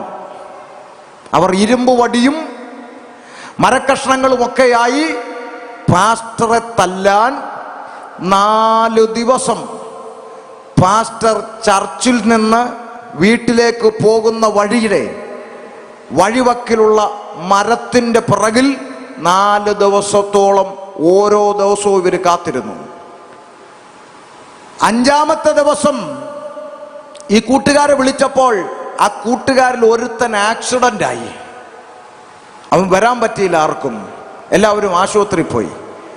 ആക്സിഡൻ്റായ കൂട്ടുകാരൻ പിന്നീട് ദൈവത്തെ അറിഞ്ഞു. അവൻ തല്ലാൻ വന്നതിൽ ഒരുത്തൻ ദൈവത്തെ അറിഞ്ഞു. അവൻ ഇതേ ആലയത്തിൽ പ്രാർത്ഥനയ്ക്ക് വന്നപ്പോൾ അവൻ സാക്ഷ്യം പറയുക, 4 ദിവസം ഞങ്ങൾ 5-6 പേര് പാസ്റ്റർ വരുന്ന വഴിയിൽ പാസ്റ്റർ മർദ്ദിക്കാൻ ഇരുമ്പ് വടിയും മരക്കഷ്ണങ്ങളുമൊക്കെയായി ഞങ്ങൾ മരത്തിൻ്റെ പുറകിൽ ഒളിച്ചു നിന്നു. പിന്നെ എന്നാ നിങ്ങൾ തല്ലാഞ്ഞേ? അനി പാസ്റ്റർ ഒറ്റയ്ക്ക് വരുന്നത് നോക്കിയല്ലേ ഞങ്ങൾ നിൽക്കുന്നേ? പാസ്റ്റർ ഒറ്റയ്ക്ക് വരുന്നത് നോക്കിയാ ഞങ്ങൾ നിൽക്കുന്നേ, പക്ഷെ ഞങ്ങൾക്ക് തല്ലാൻ പറ്റിയില്ല. എന്നാ 4 ദിവസവും പാസ്റ്റർ വന്നത് 3 പേരുടെ കൂടെയാണ്. ഹല്ലേലൂയ. ആ ദൈവദാസൻ അത് കേട്ട് കസേരന്ന് താഴെ വീണ് നെടുമ്പാട് വീണ് നിലവിളിച്ച് കരഞ്ഞ് ദൈവത്തെ സ്തുതിക്കാൻ തുടങ്ങി. കാരണം അദ്ദേഹം 4 പേരായല്ല പോയത്. അദ്ദേഹം ഒറ്റയ്ക്ക് പോയപ്പോൾ ഉപദ്രവിക്കാൻ നിന്നവരുടെ കണ്ണിൽ ദൂതന്മാർ ഇടത്തും വലത്തും മുമ്പും ദൂതന്മാർ നടന്നു പോയപ്പോൾ മർദ്ദിക്കാൻ വന്നവൻ വിചാരിച്ചു 4 പേരുണ്ടെന്ന്. അതാ ഞാൻ പറഞ്ഞത്, ഞങ്ങൾ സാധാരണ മനുഷ്യന്മാരാണ്, പക്ഷെ ഞങ്ങളുടെ അകത്തിരിക്കുന്ന ഒരു ദൈവമുണ്ട്. ആ ദൈവത്തിനെ തടുക്കുവാൻ, ആ ദൈവ പ്രവൃത്തി അവസാനിപ്പിക്കുവാൻ ഉലകത്തിൽ ഒന്നിനും കഴിയത്തില്ലെന്നാ പറഞ്ഞത്. സ്വത്രം മർദ്ദിക്കാൻ വന്നവന്റെ കണ്ണി 4 പേരുണ്ട്. സ്തോത്രം. ആ പാവപ്പെട്ട ഉപദേശി അപ്പച്ചൻ, ഒരു കൈവീശി അടിക്കാൻ ത്രാണിയില്ലാത്ത പാവം മനുഷ്യൻ നെടുമ്പാട് വീണ് നിലവിളിച്ചു ദൈവത്തെ സ്തുതിച്ചു. ആമേൻ. പൗലോസ് പറഞ്ഞു, എന്നെ ശക്തനാക്കുന്നവൻ മുഖാന്തരം ഞാൻ സകലത്തിനും മതിയായവനാണ്. ഹല്ലേലൂയ. സ്തോത്രം. പൗലോസ് പറഞ്ഞു, നിങ്ങൾ ഈ ചെയ്യുന്നത് എന്താണ്? ഞങ്ങൾ നിങ്ങളെപ്പോലുള്ള മനുഷ്യന്മാരാണ്. നിങ്ങൾ ഈ വ്യർത്ഥ കാര്യങ്ങളെ വിട്ടിട്ട് ആകാശവും ഭൂമിയും സമുദ്രവും അവയിലുള്ള സകലത്തെയും ഉണ്ടാക്കിയ ജീവനുള്ളൊരു ദൈവമുണ്ട്. ജീവനുള്ളൊരു ദൈവമുണ്ട്. ആ ജീവനുള്ള ദൈവത്തിങ്കലേക്ക് തിരിയണം എന്നുള്ള സുവിശേഷം ഞങ്ങൾ നിങ്ങളോട് അറിയിക്കുന്നു. ഇന്ന് രാത്രി ഞാനും ഈ ദേശത്തോട് വിളംബരം ചെയ്യുന്നു. മനുഷ്യന്മാരെ, നിങ്ങൾ ഈ വ്യർത്ഥമായ കാര്യങ്ങളൊക്കെ വിട്ടിട്ട് ആകാശവും ഭൂമിയും സമുദ്രവും അവയിലുള്ള സകലത്തെയും ഉണ്ടാക്കിയ ജീവനുള്ളൊരു ദൈവമുണ്ട്. ഇന്ന് രാത്രി ജീവനുള്ള ദൈവത്തിങ്കലേക്ക് തിരിയണം. അതാണ് ഇന്ന് രാത്രിയിൽ ഷമീർ അബ്ദുൽ സലാം വിളിച്ചു പറയുന്ന സുവിശേഷം. കരങ്ങൾ ഉയർത്തി കർത്താവിനെ സ്തുതിച്ചാട്ടെ. ഹല്ലേലൂയ. ചോദിക്കാം, എന്താണ് പാസ്റ്ററെ, എന്താണ് ഉപദേശി? പാസ്റ്ററയ്യ, എന്താണ് ഞങ്ങൾ വിട്ടുകളയേണ്ടുന്ന കാര്യങ്ങൾ? എന്താണ് ഞങ്ങൾ വ്യർത്ഥമായി ചെയ്യുന്ന കാര്യങ്ങൾ? അതൊന്ന് പറഞ്ഞു തരാമോ? പൗലോസേ, ഒന്ന് പറഞ്ഞു കൊടുക്കാമോ? എന്താണ് മനുഷ്യൻ വ്യർത്ഥമായി ചെയ്യുന്ന കാര്യങ്ങളെന്ന്? റോമാലേഖനം 1-ാം അധ്യായം 21, 22, 23 വാക്യങ്ങളിൽ അവർ ദൈവത്തെ അറിഞ്ഞിട്ടും അവനെ ദൈവമെന്ന് ഓർത്തു മഹത്വീകരിക്കുകയോ നന്ദി കാണിക്കുകയോ ചെയ്യാതെ തങ്ങളുടെ നിരൂപണങ്ങളിൽ വ്യർത്ഥരായി തീർന്നു. കണ്ടോ, വ്യർത്ഥരായി തീർന്നു, വ്യർത്ഥമായത് ചെയ്യുന്നു. എന്താ വ്യർത്ഥമായത്? മനുഷ്യൻ ദൈവത്തെ അറിഞ്ഞിട്ടും, സകലത്തെയും സൃഷ്ടിച്ചൊരു സൃഷ്ടാവുണ്ട്, പടച്ചവനുണ്ട്, ഈശ്വരനുണ്ട്, ദൈവമുണ്ട് എന്നറിഞ്ഞിട്ടും ആ ദൈവത്തിന് കൊടുക്കേണ്ട മഹത്വം മനുഷ്യൻ ദൈവത്തിന് കൊടുക്കാതിരിക്കുന്നു. മനസ്സിലായോ? സകലതും സൃഷ്ടിച്ചൊരു ദൈവമുണ്ട്. ഒരുപക്ഷെ പുറത്തുള്ള ആളുകൾ ഈ ശബ്ദം കേൾക്കുമ്പോൾ ദൈവമുണ്ടെന്ന് വിളിച്ചു പറയുന്ന ദൈവദാസന്മാരെ കാണുമ്പോൾ അവർ പറയും ദൈവമൊന്നും ഇല്ല, ഇതൊക്കെ ചുമ്മാ പറയുന്നതാണെന്ന് പറയുന്നവരുണ്ട്. പ്രിയപ്പെട്ടവരെ, ദൈവമില്ലെന്നൊരു ചിന്ത ആരെങ്കിലും നിങ്ങളോട് പറഞ്ഞാൽ നിങ്ങൾ 5 മിനിറ്റ് കണ്ണാടിയുടെ മുമ്പിൽ ചെന്ന് നിന്ന് നിങ്ങളെ തന്നെ ഒന്ന് നോക്കണം. അത് കഴിയുമ്പോൾ നിങ്ങൾ പറയും ദൈവമുണ്ട്. അല്ലേ? സങ്കീർത്തനക്കാരൻ പറയുകയാണ്, ദൈവമേ, ഭയങ്കരവും അതിശയകരവുമായി നീ എന്നെ സൃഷ്ടിച്ചിരിക്കയാൽ ഞാൻ നിനക്ക് സ്തോത്രം ചെയ്യുന്നു. മനുഷ്യന്റെ സൃഷ്ടിപ്പിന്റെ അകത്തുണ്ട് ദൈവത്തിന്റെ കരം. ഇല്ലേ സഹോദരിമാരെ? ഇല്ലേ? കണ്ണാടിയുടെ മുമ്പിൽ ചെന്ന് നോക്കണമെന്ന് ഞാൻ പറഞ്ഞു. കണ്ണാടിയുടെ മുമ്പിൽ ചെന്ന് നോക്കിയാൽ എന്തറിയാം? ദൈവം ഉണ്ടെന്നറിയാം. എങ്ങനെ അറിയാം? തലയിലിരിക്കുന്ന ഈ കറുത്ത സാധനം എന്താ പേര്? മുടി. താടിയായി വളർന്നിറങ്ങുന്ന എന്താണ്? മുടി. മീശയായി വളർന്നു വരുന്ന എന്താ? മുടി. പുരികമായി വരുന്ന എന്താ? മുടി. കണ്ണിന്റെ പീലിയോ? കണ്ണിന്റെ പീലി, മുടി. ഇതെല്ലാം മുടിയല്ലേ? എന്നാൽ തമ്പുരാൻ സൃഷ്ടിച്ചപ്പോൾ വെച്ച വ്യവസ്ഥ, തലമുടിയോടും താടിയോടും ഒക്കെ വളർന്നിറങ്ങിക്കോളാൻ പറഞ്ഞു. കൺപീലിയോട് പറഞ്ഞു പരിധി വിട്ട് വളരരുത്. ആര് വെച്ച നിയമം? നിങ്ങളൊന്ന് ആലോചിച്ച് നോക്കെ. ജനിച്ച കാലം മുതൽ തലമുടി വളരുന്ന പോലെ, താടി വളരുന്ന പോലെ, മീശ വളരുന്ന പോലെ കൺപീലിയും വളർന്നെങ്കിലോ? ഒരു കൈ കൊണ്ട് ഇങ്ങനെ ചുരുട്ടി പിടിച്ചു വെച്ച് ആരാടി അവിടെ പ്രസംഗിക്കുന്നത്? ഷട്ടർ പൊക്കി വെക്കുന്ന പോലെ.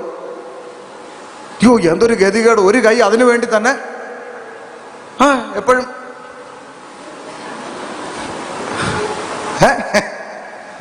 ശരിയല്ലേ ഞാൻ പറഞ്ഞേ? നമുക്ക് ദൈവത്തെ സ്തുതിക്കാതിരിക്കാൻ പറ്റുമോ? സ്തോത്രം. വേണ്ട, വേണ്ട. ഈ നെയ്യാറ്റിൻകര കരമന ഈ റോഡ് 6 വരി പാതയായിട്ടൊക്കെ നല്ല വികസിപ്പിച്ചിങ്ങനെ ഇരിക്കുകയല്ലേ? നെയ്യാറ്റിൻകരയിൽ നിന്ന് കരമനയിലോട്ട് പോകുന്ന വഴി എന്ത് വീതിയായിട്ടൊക്കെ ചെയ്തിട്ടിരിക്കുക അല്ലേ? എന്നിട്ടും എത്ര വണ്ടിയാണ് ഡെയിലി തമ്മിൽ ഇടിച്ച സൈഡിൽ കിടക്കുന്നത് അല്ലേ? അല്ലേ? കണ്ണുകൾ ഉയർത്തി ആകാശമണ്ഡലത്തിലേക്ക് നോക്കിയേ, സൗരയൂഥങ്ങളിലേക്ക് നോക്കിയേ. ഭ്രമണപഥങ്ങളിൽ സഞ്ചരിക്കുന്ന ഒറ്റ ഗ്രഹത്തിന് ഡ്രൈവർ ഉണ്ടോ? ഉണ്ടോ? ഡെയിലി 2 വെച്ച് ഇടിച്ചോണ്ടിരിക്കുവാണോ? ആണോ? ഈ ഭ്രമണപഥങ്ങളിൽ സഞ്ചരിക്കുന്ന ഗ്രഹങ്ങളെല്ലാം കൃത്യമായി ഒന്നിനോട് ഡെയിലി 2 ഡെയിലി ആക്സിഡന്റ് ഉണ്ടോ? ഡ്രൈവർ ഉണ്ടായിട്ടാണോ? ഡ്രൈവർ ഉറങ്ങിപ്പോയി, അങ്ങനെ വാർത്തയുണ്ടോ? അതിനെയൊക്കെ നിയന്ത്രിക്കുന്ന ഒരു സർവശക്തൻ ദൈവമില്ലേ? സർവശക്തനായ ഒരു ദൈവമുണ്ടെന്ന് അറിഞ്ഞിട്ടും, മനുഷ്യനെ നിർമ്മിച്ച സകലത്തെയും ഉണ്ടാക്കിയ ഒരു ദൈവമുണ്ടെന്ന് മനുഷ്യൻ അറിഞ്ഞിട്ടും അവർ ദൈവത്തിനു മഹത്വം കൊടുക്കാതെ തങ്ങളുടെ നിരൂപണങ്ങളിൽ വ്യർത്ഥമായി തീർന്നുവെന്ന്. എന്താണ് അവർ വ്യർത്ഥമായി ചെയ്തതെന്ന് അറിയണ്ടേ? അറിയണം. വായിക്കേ. അവരുടെ വിവേകമില്ലാത്ത ഹൃദയം ഇരുണ്ടുപോയി, ജ്ഞാനികൾ എന്ന് പറഞ്ഞുകൊണ്ട് അവർ മൂഢരായി പോയി. ഇപ്പൊ മനുഷ്യന്റെ അകത്തൊരു ചിന്ത കയറി. എന്താ? ജ്ഞാനികൾ എന്ന് പറഞ്ഞുകൊണ്ട് അവർ മൂഢരായി പോയി. എന്താ വാക്കിന്റെ അർത്ഥം? എനിക്കെല്ലാം അറിയാം, എന്നെ ആരും പഠിപ്പിക്കണ്ട. മനുഷ്യന്റെ ഒരു പൊതു സ്വഭാവം, ഞാൻ ഇതിൻ്റെയൊക്കെ അപ്പുറത്ത് പോയി പഠിച്ച ആളാ, എന്നെ ഇതൊന്നും പഠിപ്പിക്കണ്ട, എനിക്കെല്ലാം അറിയാമെന്നാണ് മനുഷ്യന്റെ ചിന്ത. സത്യത്തിൽ ഇവൻ ഒരു കുന്തവും അറിയത്തില്ല. മനസ്സിലാകുന്നുണ്ടോ? അതിന് ഞാൻ നിങ്ങൾക്കൊരു ചെറിയ ഉദാഹരണം പറയാം. നിങ്ങളുടെ ഈ നാട്ടിൽ ഒരാൾക്ക് ക്യാൻസർ വന്നെന്നിരിക്കട്ടെ, ഉദാഹരണം ക്യാൻസർ. നിങ്ങൾ പള്ളിയിൽ പ്രാർത്ഥിക്കുന്ന ഒരു അമ്മച്ചി എന്നിട്ട് പറയാ, ചാക്കോച്ച ക്യാൻസർ ആണെന്നൊക്കെ കേട്ടല്ലോ. ആ, അറിയാൻ ഇച്ചിരി താമസിച്ചു പോയി അമ്മാമ്മേ. ചാക്കോച്ച ഞാനൊരു കാര്യം പറയട്ടെ. എന്നാ അമ്മാമ്മേ? ദേ അപ്പുറത്തൊരു ചർച്ച ഉള്ളതറിയാവോ? ഏത്? ഇല്ല, പ്രാർത്ഥനയൊക്കെ നടക്കുന്ന ചർച്ച്. ഇല്ല, വെന്തിക്കോസുകാരുടെ ചർച്ച്. അവിടെ 21 ദിവസത്തെ ഉപവാസ പ്രാർത്ഥന നടക്കുക. വലിയ ദൈവപ്രവൃത്തിയൊക്കെയാ വെളിപ്പെടുന്നത്. ചാക്കോച്ചൻ ഒന്ന് അങ്ങോട്ട് പോന്നോ, ക്യാൻസറൊക്കെ ദൈവം സൗഖ്യമാക്കിയാലോ. ഉടനെ ചാക്കോച്ചൻ പറയുന്ന ഡയലോഗ് എവിടെ? പെന്തിക്കോസുകാരുടെ അടുക്കെ. ഞാൻ എൻ്റെ കുടുംബം ഏതാണെന്നറിയാമോ? ഞങ്ങളുടെ കുടുംബകലർ ഏതാണെന്നറിയാമോ? 5 അച്ഛന്മാരുള്ള കുടുംബമായത്, 2 കന്യാസ്ത്രീയും. ഞങ്ങൾ പെന്തിക്കോസുകാരുടെ അടുക്കെ പോകാനും അതിനേക്കാളും നല്ലത് ക്യാൻസർ വന്ന് ചാകുന്ന നീ പോകാൻ പറഞ്ഞു. മനുഷ്യൻ്റെ സ്വഭാവം